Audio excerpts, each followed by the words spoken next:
A paz de Deus, meu irmão, minha irmã, que está agora, que vão assistir esse vídeo no canal Tudo Se Fez Novo.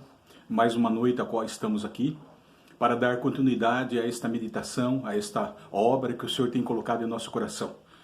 Como bem vocês sabem, já faz 3 anos que eu venho nutrindo esta obra que o Senhor tem propôs no meu coração, para que cada um dos irmãos e as irmãs venham alcançar aquilo que tem de melhor, aquilo que tem de melhor para receber do Senhor.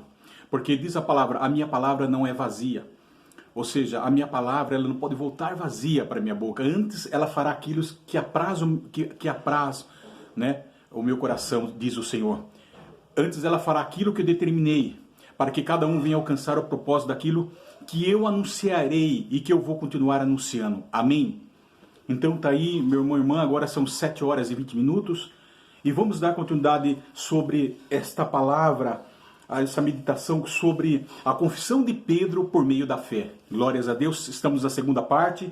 Meu irmão, eu sei que você está agora preparado com a sua Bíblia aí para acompanharmos, fazermos a leitura, né, a confissão de Pedro, né, Mateus capítulo 16, nós estamos aí meditando. E eu quero voltar mais um pouco falar sobre essa revelação tão tremenda, tão maravilhosa, que Deus revelou ao coração de Pedro, glórias a Deus, dizendo a Pedro que, dizendo assim, porque não foi, quem és tu? Né? Ele disse aqui, né, quando nós respondendo Simão Pedro, disse, Jesus então ele perguntou, né, quem dizem aos outros lá fora quem sou? E eles começaram a falar, né, João Batista, outro Elias, outro Jeremias e alguns dos profetas. Agora Jesus vai diretamente a eles e fala, mas a vós, continuou ele, quem dizeis que eu sou? Respondeu Simão Pedro, disse, tu és o Cordeiro, filho de Deus vivo, glórias a Deus. Aí Jesus então ele responde, Jesus lhe afirmou, bem-aventurado és Simão Bar-Jonas, porque não foi carne e sangue que te revelaram, mas meu Pai que estás no céu. Amém? É sobre isso, irmão, que qual Pedro então, ele conhece a exaltação do Senhor Jesus, amém?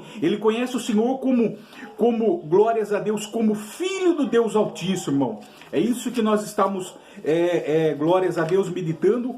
Ele conhece, aleluia, Cristo, e elevo acima da humanidade, né? Então ele reconhece a sua divindade por essa revelação, aleluia, colocada no coração dele. Irmão, nós estávamos vendo aqui também sobre muita importância de uma coisa que nós havíamos falado, irmão, muito importante.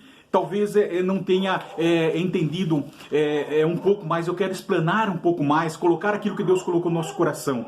Porque Pedro, nós temos que entender que Pedro é uma pedra, pedregulho, como cada um de nós, como indivíduos, nós havíamos falado na parte primeira, irmão. E que Pedro seria chefe líder supremo da igreja papal, do bispo de Roma. Isso, irmão, não condiz, irmão. Isso não condiz. Não é fundado em Pedro, glórias a Deus. E em quem seria fundado, irmão? Está aqui, nós lemos, a Escritura Sagrada, ela deixa bem claro, irmão, sem dúvida, que qualquer edifício construído sobre Pedro, sobre algum homem falho, era como construir uma casa na areia, irmão, cheio de falho. Sabemos que Pedro, nós sabemos o caráter de Pedro, nós conhecemos a personalidade de Pedro, nós conhecemos o temperamento de Pedro. Era um homem turrão, era um homem indeciso, era um homem duvidoso, era um homem briguento, era um homem... Então ele sabe o caráter de Pedro, irmão. É um homem desconfiado, duvidoso. Então, irmão, ele era um homem falho, irmão. E o próprio Pedro confessa que Jesus é a pedra principal angular. Lembra que em 1 Pedro, capítulo 2, do versículo 5 a 8, nós podemos ler lá, irmão. Então, porque... E uma coisa importante, irmão, porque lá nós falamos por que Pedro? Por que Simão, o nome dele é Simão Bar-Jonas, irmão? Por quê? Porque ele ouve a revelação de Deus, né? Simão significa aquele que ouve, passou a chamar Pedro, irmão. Jesus passou a chamar de Pedro, que significa pedra, ou pedregulho, até mesmo rocha, mas não a grande rocha que é o nosso Senhor Jesus Cristo industível. Isso que nós temos que compreender, irmão, não podemos confundir. Então Pedro, ele ouviu esta revelação, irmão, dada pelo Espírito Santo. Então ele passou a chamar de Pedro, que significa pedra, até mesmo rocha. Agora nós temos que interpretar corretamente, ali porque nós falamos pedra, rocha. Após a revelação, Pedro teria a sua natureza transformada, uma natureza para algo sólido, firme, sem dúvida, como uma rocha.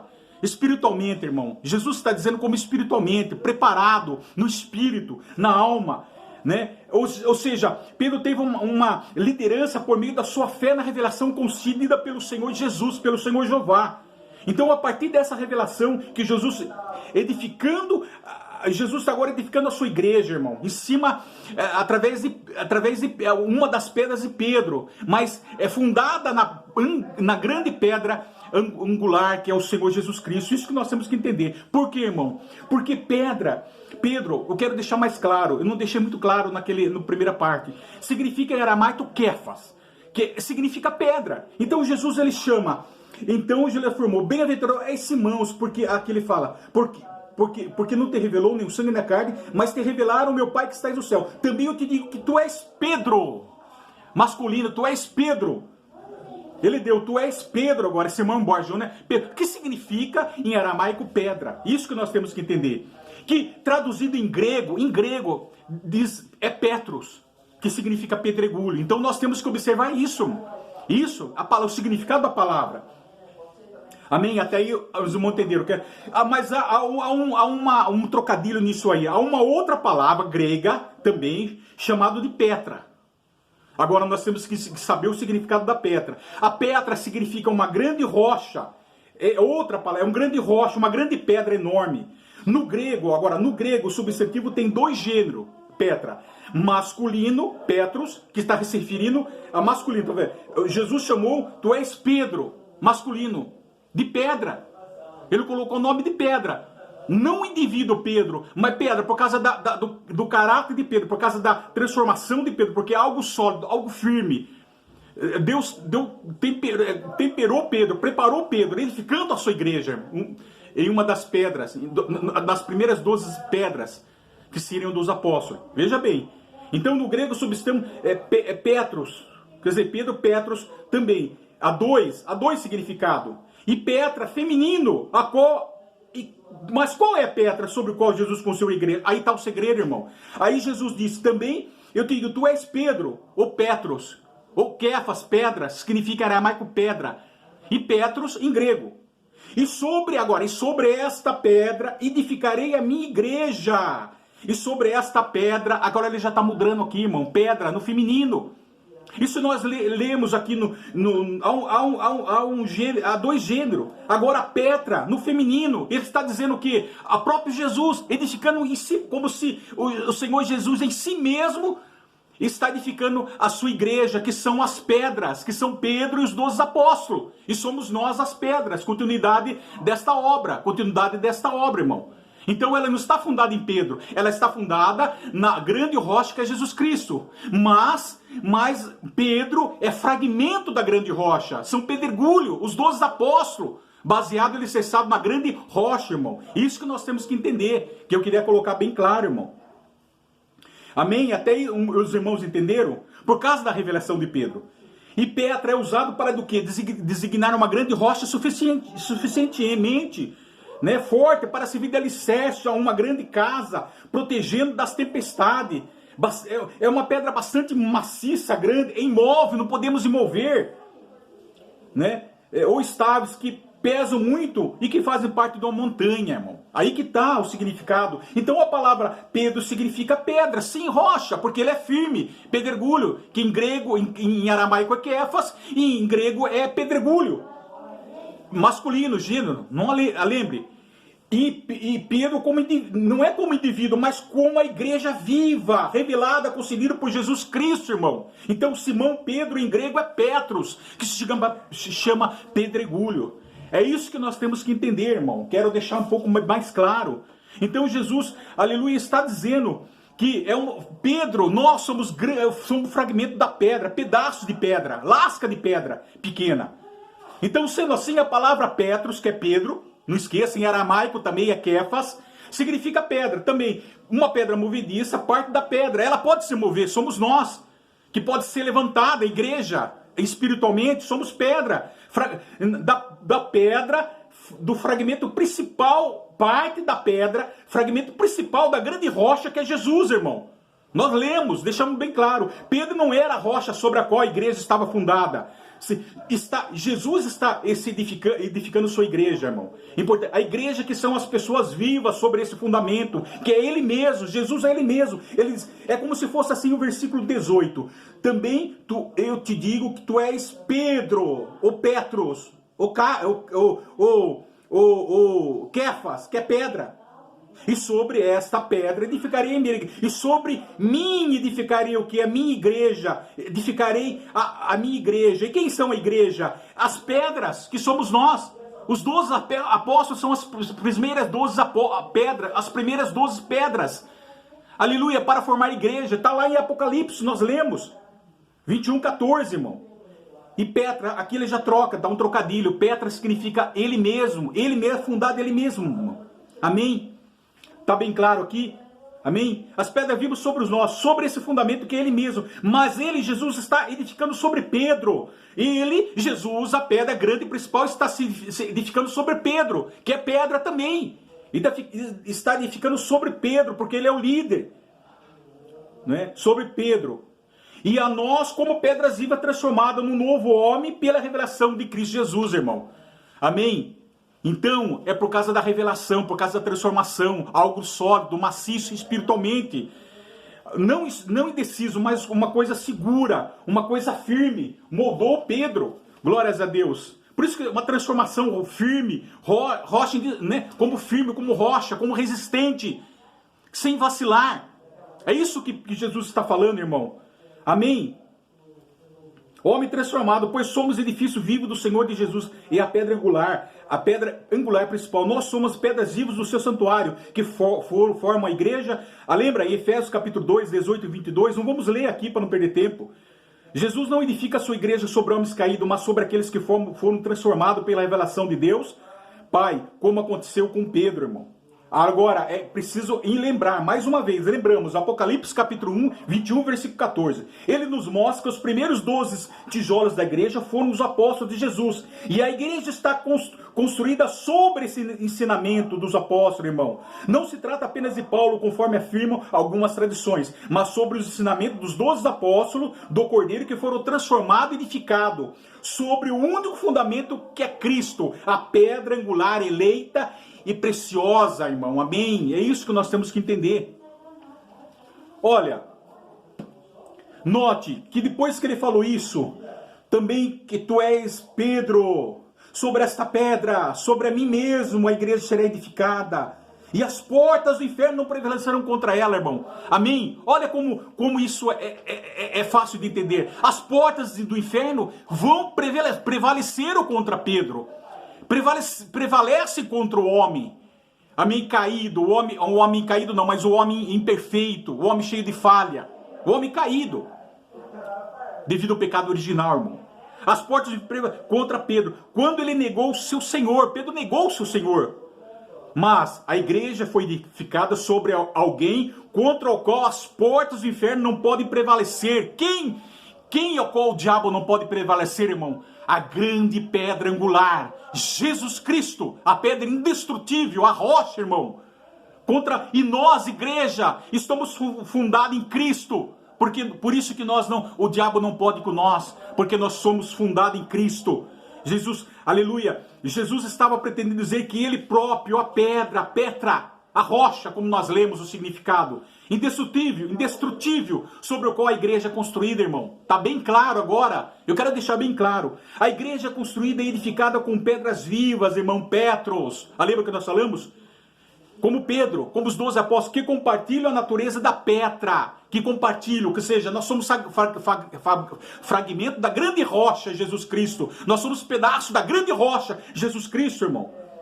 Então por isso que nós temos que ter firme, sólido, forte, sem vacilar, como Pedro, transformado no caráter, tendo a revelação do Espírito Santo em nosso coração. A obra do Espírito Santo no nosso coração vai nos moldar, vai nos temperar, vai nos transformar, vai nos deixar mais sólido, mais convicto de uma fé genuína, viva em Jesus Cristo, alicerçada em Jesus Cristo, irmão. É por isso que eu digo, irmão, a rocha fundamental, glórias, que é Jesus, irmão. Por sua confissão de fé em Jesus, assim como Pedro. Portanto, Pedro é o primeiro de muitas pedras de construção da igreja, irmão. Glórias a Deus, louvado seja o nome santo do Senhor. Em 1 Coríntios, capítulo 3, do 10 aos 11. Segundo a graça de Deus que foi me dada, lancei o fundamento como prudente construtor. E outro edifica sobre eles. Porém, cada um veja como edifica. Versículo 11. Porque ninguém pode lançar outro fundamento, além do que foi posto, o qual é Jesus Cristo. Glórias a Deus, irmão. Ninguém pode colocar o fundamento. A igreja não está fundada dos apóstolos. A igreja primitiva não está fundada em Pedro. Isso é em Pedro, irmão. Na pessoa de Pedro. Glórias, está escrito, está fundada em Jesus Cristo e nós somos a pedra. Fragmento dela, irmão. Pedregulho. Que vamos construir essa igreja em cima, alicerçada em cima de Cristo, irmão. Amém? Então as portas do inferno não podem prevalecer, não prevalecerão contra ela, irmão. Enquanto nós estivermos fragmentados nesta rocha viva, alicerçados nesta rocha viva, o diabo não pode nos destruir, irmão, minha irmã. É isso que eu quero deixar bem claro, irmão. Portas do inferno. E o que é? Isso é o poder, irmão. É o poder de Satanás. Voltando lá, então nós podemos compreender qual o significado aqui, né, irmão? Da rocha de Pedro, da Petra, que Jesus é a grande rocha, amém? Agora não tem dúvida, margem de dúvida, amém? Então, portanto, as portas do inferno, isto é, o poder de Satanás contra os adeptos, com os seus adeptos, Satanás com seus adeptos, demônios, inimigo da igreja, querem nos combater com destruição e morte. Amém? Eu quero colocar bem claro isso, irmão. Bem claro. Olha, em João capítulo 10 e 10, o versículo muito conhecido fala que o ladrão vem somente para roubar, matar e destruir. Não é assim? Vamos ler? Matar, roubar e destruir. Glórias a Deus. Eu sou a porta. Vamos ler lá em João capítulo 10, versículo 9 ao 10. Vamos lá. Peguem a sua Bíblia e acompanhem. Eu sou a porta. Se alguém entrar por mim, será salvo. Entrará e sairá e achará pastagem. Glória a Deus. Versículo 10. O ladrão vem somente para roubar, matar e destruir. Eu vim para que tenham vida e a tenho em abundância, irmão. Glórias a Deus, está aqui. Então o inimigo das nossas almas, ele não pode combater a cada um de nós, irmão. Enquanto nós estivermos alicerçados nesta rocha viva. Glórias a Deus. Enquanto estivermos alicerçados nesta rocha viva. Amém? Ou seja, eu quero falar um pouco sobre esse assunto, irmão, antes de entrar mais em detalhe com respeito da pedra, de Pedro. Ou seja, abundância. O que é abundância? O que o Senhor Jesus nos oferece é superabundância, algo transbordante, é mais do que o suficiente, irmão. Mais do que o suficiente. Observe que Deus deseja para você, para mim, abundância à medida que você se entrega totalmente a Deus. Amém? E Deus se entregará, se entrega totalmente a você, irmão. Esta é a mensagem suprema da palavra de Deus. Aí, ou seja, a entrega total. Olha que maravilhoso. A renúncia, a entrega total. Lembra que nós falamos da confissão? Aleluia, queremos confessar publicamente, ou particularmente, ou confidencialmente, intimamente com o Senhor Jesus. Contar, declarar, glórias, o que o coração sente, mas o que a boca fala e o que o coração sente, irmão. Queremos ser absolvidos das nossas culpas. Queremos ser perdoados pelo nosso Senhor Jesus, irmão. Amém? Entrega total, a própria pessoa, entrega total da própria pessoa de Deus. À medida que você se entrega, Deus se entregará totalmente da própria pessoa de Deus. Esta é a verdadeira prosperidade, irmão. Eu pergunto, Deus está na tua vida? Deus está no teu coração? A palavra de Deus está firme no seu coração? Então você é um homem bem-sucedido em todas as áreas, meus irmãos e irmãs, em todas as áreas da sua vida. Então você tem as respostas completas e satisfatórias para a sua vida, irmão. Amém? Isso é verdadeira possibilidade de saúde para todo o seu corpo, irmão. Quando fala em abundância e você entrega a sua vida, isso é possibilidade de saúde para todo o seu corpo, mente, alma, emoções, sentimentos, relacionamento, entre suas necessidades materiais serem atendidas. E acima de tudo, a prosperidade de Jesus traz o que é mais importante, irmão? Traz a vida eterna, que é o que mais vale a pena ter, irmão. Não que você não vai passar por momentos difíceis, por enfermidade. Não, irmão. Mas você vai vencer a cada uma delas. Porque esse tabernáculo, nesse corpo, o tabernáculo de carne, está sujeito às limitações, está sujeito a doença, enfermidade, emoções, sentimentos, choro. Amém, irmão? Mas a possibilidade é o quê? É provisões materiais serem atendidas, espiritualmente, maiormente espiritualmente serem atendidas, irmão. Esta é prosperidade. Glórias, você sabe que você alcança os propósitos daquilo que o Senhor tem determinado no seu coração. Você sabe que você é um homem bem sucedido, que você vai vencer, que você vai passar. Por mais que você passe as dificuldades, você tem a vitória na sua mão, irmão. Você está convicto e certo disso, irmão. Glórias a Deus, amém? Então a prosperidade te cerca, irmão. E o que mais importante, vale a pena a vida eterna. Jesus disse que veio para dar vida, não simplesmente a existência, irmão. Olha como que fala. Olha como que nós estamos aqui entendendo. Não só a existência comum, mas a vida completa com abundância e prosperidade, irmão. Deus, ele te criou os céus e a terra, te criou homem, mulher. Glórias a Deus, irmão. Mas ele não termina por aí, irmão. Ele não só apenas criou o homem, a mulher, glórias a Deus, mas não simplesmente a existência comum de todas as coisas. Eu quero explicar um pouco mais, irmão. Eu quero dizer, pois Deus é o grande criador e mantenedor e governador de tudo, irmão. Amém? Pois ele não só determinou a matéria criada no universo, irmão. Ele só não determinou pelo poder da sua palavra a matéria criada no universo, mas que todas as coisas criadas sujeite-se a ele, irmão. Ele sustenta a todos, porque nele está a vida, a essência da vida. Glórias a Deus, irmão. Sem dúvida. Por outro lado, o inimigo da nossa alma, que é Satanás, ele vem apenas para subtrair, não é? Tirar a essência da vida, roubar, matar, destruir. Esse é o papel dele. O ladrão vem somente para matar, roubar e destruir. Amém, irmão? Agora presta bem atenção no que nós estamos falando. Observe que a linha está claramente delineada. De um lado está Deus, à nossa direita, com a bondade, vida em abundância e tudo o que é necessário para a vida. E do outro lado, à esquerda, está o opositor inimigo, irmão, das nossas almas, que vem para roubar as bênçãos de Deus, para oprimir o nosso corpo através das moléstias e acidente, e destruir tudo o que amamos e temos afeição. Amém, irmão? Agora, como nós falamos, que vida abundante não é só aquilo que Deus havia determinado. Voltando lá, a matéria criada no universo, a qual ele sustenta e as mantém com vida. Mas se trata o quê? De uma aliança de Deus, irmão, para com o homem. Ou seja, a salvação, que é a vida abundante eterna. Amém, irmão? Lembra que nós falamos lá? Que não se trata a vida abundante. É isso, irmão. Vida abundante é isso.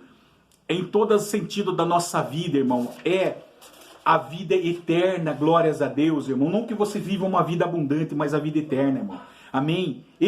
Pois desde o início dos tempos, as escrituras nos mostram que Deus queria nos ver felizes, prósperos, irmão. Nós estamos terminando, ver felizes, prósperos. Nós podemos ver em Gênesis, o princípio desse livro. Capítulo 1, versículo 28. No princípio, Deus fez tudo em perfeita comunhão e harmonia, tudo em sintonia, regido por quê? Pela lei de Deus, irmão, pela graça de Deus. E declarou que tudo era bom, irmão, tudo foi bom que Deus fez. Depois ele deu esta beleza e esta terra farta a Adão. E Adão recebeu o domínio sobre tudo dela. Não é isso que nós lemos em Gênesis? Observe que desde o início, o plano de Deus era de que o ser humano enriquecesse e tivesse uma vida próspera e abundante. Não foi assim? Glórias a Deus. Então Deus, na pessoa de seu filho, olha como ele envolve tudo, irmão. Não que o Adão tivesse o melhor dessa terra, vivesse comendo do fruto do melhor. Mas agora então Deus, na pessoa de seu Filho Jesus, pelo seu amor, determinou que a restauração do homem, na intenção de recuperar e devolver ao ser humano o plano original do homem, anulando, bloqueando a intenção do demônio de impedir o que o recebêssemos. Amém? Glórias a Deus, irmão. Aí que está, irmão, o plano de salvação para cada um de nós, irmão. Louvado seja o nome santo do Senhor. Glórias a Deus. Então, irmão, é algo que eu queria deixar bem claro, irmão, sobre essa parte, irmão. Então, glórias a Deus. Então, as portas do inferno não prevalecerão contra ela. Então, o demônio vem para fazer isso, irmão. Mas Deus vem para trazer uma vida em vida abundante, próspera. Amém? Eu quero estar terminando já, irmão, para depois nós darmos continuidade nesse trabalho maravilhoso e fantástico que o Senhor tem colocado para nós. Então, os irmãos entenderam até aqui, né, irmão? Nesse momento, que o plano que Deus tem para nós é uma vida abundante, a vida farta em todos os sentidos. Não só nessa vida que vivemos, tanto material como maiormente espiritual, irmão. Mas, o que mais importante, uma vida abundante e próspera, eterna, irmão. O plano de salvação, que nós tivéssemos a vida abundante, não só nessa terra, não só nessa matéria, não só nesse tabernáculo de carne, mas para o reino da glória vindouro, irmão. Uma vida abundante, irmão. Pode ver que ele está falando mais um pouco. Quando ele fala assim, eu sou a porta, e se alguém entrar por mim será salvo, entrará e sairá, achará pastagem. O ladrão vem somente para roubar, matar e destruir. Eu venho para que tenham vida e vida em abundância, mano. Em vida em abundância. Nós vamos entrar, irmão, como as ovelhas na porta, no portão celestial, no reino celestial, onde acharemos pastagem, irmão. Onde acharemos fartura, onde não haverá choro, onde não haverá morte, onde não haverá ranger de dentes, onde não haverá morte, onde haverá alegria eterna, onde haverá felicidade eterna em nossos corações, irmão. É isso que Jesus está falando. A prosperidade e a abundância, que tem uma vida em vida abundante, é uma vida não só próspera nessa terra, mas a vida na grande celestial, irmão. É isso que é o plano de origem de salvação para o homem. Amém? Quando ele fala da vida abundante, irmão, eu quero deixar bem claro, glórias a Deus. Então, irmão, eu quero encerrar aqui para depois nós darmos continuidade sobre isso aqui. Amém, irmão? Que nós lemos. Então, as portas do inferno, que é o poder da morte e da destruição, para nós terminarmos aqui. Então, agora significa que o poder agora que as portas do inferno, que é o poder de morte e destruição, não pode entrar, não pode evitar o avanço do reino, nem reivindicar vitória sobre aqueles que pertencem a Deus, irmão. Glórias a Deus. Amém, irmão? Aqueles que pertencem a Deus. Glórias a Deus. Amém? Porque em outros versículos fala Mateus 11, 28. Vinde a mim todos os que estáis cansados, sobrecarregados. Amém? E eu vos aliviarei. Amém? Depois nós vamos falar sobre isso. Amém? Então agora vamos estar, glórias a Deus, encerrando aqui. Vamos estar encerrando aqui esta grande revelação de Deus para os nossos corações. Amém? Então agora curvem a cabeça e fechem os olhos, vamos agradecer. Senhor, nosso Deus e bom Pai que estais no céu, mais uma vez o nome consagrado de Teu Filho Jesus, agradecemos ricamente por essa oportunidade de estarmos aqui, ó Pai, na Tua presença, Pai, louvando e bendizendo o Teu santo e bendito nome, Pai. Rendemos graças a Deus por esse dia que o Senhor tem, aleluia, colocado os nossos pés firmes como uma rocha viva, como diz Pedro, uma rocha forte, sólida, uma rocha transformada, temperada, sem dúvida, mas convicto de uma fé genuína, plantada em nossos corações, ó Pai. Nós damos graças a Deus, porque por meio da nossa fé, daquela revelação, grande revelação que o Senhor um dia revelou em nosso coração, dada pelo bendito pelo Deus bendito Espírito Santo, Pai, podemos ter um relacionamento íntimo contigo, Senhor, podemos comunicar as nossas necessidades contigo, Senhor, e nesta noite, Pai, agradecemos, ó Pai, por estarmos comunicando o nosso espírito, nossa alma, unindo contigo, Pai, numa só essência do amor, numa só virtude, Pai, numa só graça, Pai. É nesta noite que os seus ouvintes têm ouvido a Tua palavra, aleluia, nesse canal tudo se fez novo, Pai, para entendermos, ó Pai, as nossas vidas transformadas, sólidas, Pai, e que somos alicerçados nessa grande rocha indiscutível que é Jesus Cristo, Pai, a igreja firmada nessa rocha, colocada nesse grande fundamento, único fundamento que é Cristo Jesus. Graças te damos a Ti, ó Pai, por esse momento. Abençoa a minha vida, a vida da minha esposa, dos meus filhos, a vida dos Teus ouvintes que têm ouvido, Pai, têm sido, aleluia, têm procurado a entender a Tua palavra, Pai. Opera sobre cada homem, servo, senhor e senhora, criança, ou eles estejam no carro ouvindo esse vídeo, estejam em seus lares, estejam no trabalho, Pai. Opere, Pai, à medida que eles vêm ouvindo esse vídeo, venha operar sobre a vida deles, ó Pai, pela graça e virtude do Teu Espírito Santo. Revela ao coração dele a graça da salvação, a virtude, Pai. Limpa, transforma, cura, liberta, Senhor amado. Tira todas as dúvidas, as margens de dúvida, Pai. Aleluia, sobre esta vida, Pai. E se há alguma enfermidade no corpo, Pai, venha operar pela Tua graça e virtude do Teu Espírito Santo. Se há uma tuberculose, arranca pela raiz. Se há um câncer, tuberculose, doença da junta, do cérebro, desenganado pela medicina, opera, porque Tu és a rocha, Tu és o médico dos médicos, Pai. Ou entra nos hospitais, entra nos pronto-socorro, na CTI, na UTI, aleluia, opera, Pai, esse coronavírus que tem tomado esse sangue, tomado esse pulmão, liberta, tira do oxigênio, Pai. Visita estas almas, ó Senhor, nas áreas de queimado, cura, aleluia, restaura a carne, restaura nervo, Pai, pele, em nome de Jesus, o manicômio, dê uma mente boa e são os Teus filhos, ó Pai. Glórias a Deus. Aqueles que estão no leprosário, cura as feridas, chaga, não somente da carne, mas da alma, em o nome do Senhor Jesus, ó Pai. Eu apresento eles em Tuas mãos nessa noite maravilhosa, Pai. E assim eu agradeço por tudo, Senhor, que o Senhor tem nos concedido, que em outro momento possamos dar continuidade desta obra, Pai, sobre a confissão de Pedro por meio de uma fé viva e genuína, Pai, que tem transformado a vida dele, em nome do Senhor Jesus, Pai. Assim eu agradeço, Pai, em nome de Teu Filho amado, bendito Jesus, que vive e reina eternamente. Deus seja louvado.